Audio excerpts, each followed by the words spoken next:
అగ్రరాజ్యం అమెరికాలో సుంకాల ఎఫెక్ట్ ప్రపంచ వ్యాప్తంగా ఉంది. ప్రధానంగా ఆంధ్రప్రదేశ్ పై పెను ప్రభావం చూపుతుంది. ట్రంప్ ప్రతీకార సుంకాల విధింపుతో పట్టు బిగిస్తున్నారు. అమెరికా ఆర్థిక సంక్షోభాన్ని అధిగమించేందుకేనని చెబుతున్నారు. అయితే ఏ దేశంపై ఎంతలా ప్రభావం ఉందో చెప్పలేం, కానీ భారత్ పై మాత్రం పెను ప్రభావం చూపుతుంది ఈ సుంకాల విధింపు. ముఖ్యంగా ఆక్వా రంగానికి చాలా దెబ్బ పడింది. ఇప్పుడిప్పుడే ఆక్వా రంగం కోలుకుంటున్న తరుణంలో ట్రంప్ సుంకం దాడి ఆ రంగాన్ని ఉనికి లేకుండా చేస్తుంది, ఇబ్బందికర పరిస్థితుల్లోనికి నెడుతుంది. ఈ రంగంపై ఆధారపడ్డ వేలాది కుటుంబాలు వీధిని పడే పరిస్థితి కనిపిస్తోంది. అందుకే దేశీయంగా తమకు మద్దతు ధరతో పాటు మార్కెట్ సదుపాయం కల్పించాలని ఆక్వా రైతులు కోరుతున్నారు.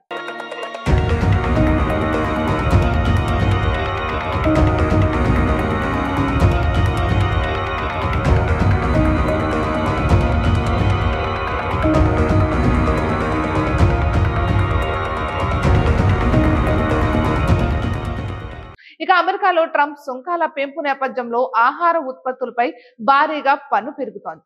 ఇప్పటి వరకు 3 నుంచి 4% మాత్రమే పన్ను ఉండేది. ట్రంప్ పన్నుల పెంపులో భాగంగా 26% పెరిగే అవకాశం కల్పిస్తోంది. ఇక అదే జరిగితే ఎగుమతులపై తీరని ప్రభావం తప్పదు. ముఖ్యంగా ఆహార ఉత్పత్తుల ఎగుమతికి సంబంధించి ఏపీ నుంచి అమెరికాకు రొయ్యలు వెళ్లేవి.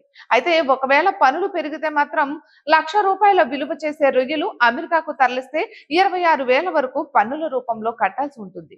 ఇక అదే జరిగితే ఏపీలో ఆక్వా రంగం సంక్షోభంలో పడినట్టే. ఏపీలో సుదీర్ఘ సముద్ర తీర ప్రాంతం ఉంది. తిరుపతి జిల్లా తడ నుంచి ఇచ్చాపురం జిల్లా డుంకూరు వరకు విస్తరించి ఉంది. 12 తీర జిల్లాలు ఉన్నాయి. సముద్రంలో చేపల వేటతో పాటు తీర ప్రాంతాల్లో చెరువులు సాగు చేయడం ఆనవాయితీగా వస్తుంది. ప్రధానంగా ఏపీలో ఆక్వా రంగంలో సాగు చేసి రొయ్యలు అమెరికాకు ఎగుమతి అవుతుంటాయి. ఈ రంగంపై ప్రత్యక్షంగాను పరోక్షంగా లక్షలాది మంది ఆధారపడి బ్రతుకుతున్నారు. ఇక మరోవైపు ఈ రొయ్యల ఎగుమతిదారులు సైతం ఉంటారు. ఇప్పటి వరకు ఈ రొయ్యల ఎగుమతి అనేది సాఫీగా జరుగుతూ వచ్చింది. కానీ ట్రంప్ సుంకాల పుణ్యమా అని పతనం అంచున నిలబడింది. అక్కడ పన్నులు పెరగడంతో పాటు ఇతరత్రా ఖర్చులు పెరిగిపోవడంతో ఆక్వా రైతుల వద్ద రొయ్యల ధరను తక్కువ చేసి అడుగుతున్నారు. ఇక దీంతో ఇప్పటికే ఈ రంగంలో నిర్వహణ కష్టతరంగా మారుతున్న తరుణంలో ఈ ధర తగ్గిపోవడం ఆందోళన కలిగిస్తోంది. ఏపీలో కూటమి అధికారంలోకి వచ్చిన తర్వాత ఆక్వా రంగానికి ఎనలేని ప్రాధాన్యత పెరిగింది.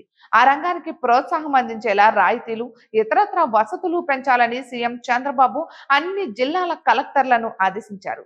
యూనిట్ విద్యుత్తును ₹1.50కే అందించాలని నిర్ణయం తీసుకుంది కూటమి ప్రభుత్వం. దీంతో గతంలో వివిధ కారణాలతో చేపల చెరువు సాగును నిలిపివేసిన చాలా మంది నిర్వాహకులు మళ్లీ ప్రారంభించేందుకు సన్నాహాలు చేస్తున్నారు. ఇంతలోనే ట్రంప్ సుంకాల నిర్ణయం ఆక్వా రంగాన్ని ఆలోచనలో పడేసింది. వారంతా వెనక్కి తగ్గాల్సి వస్తోంది.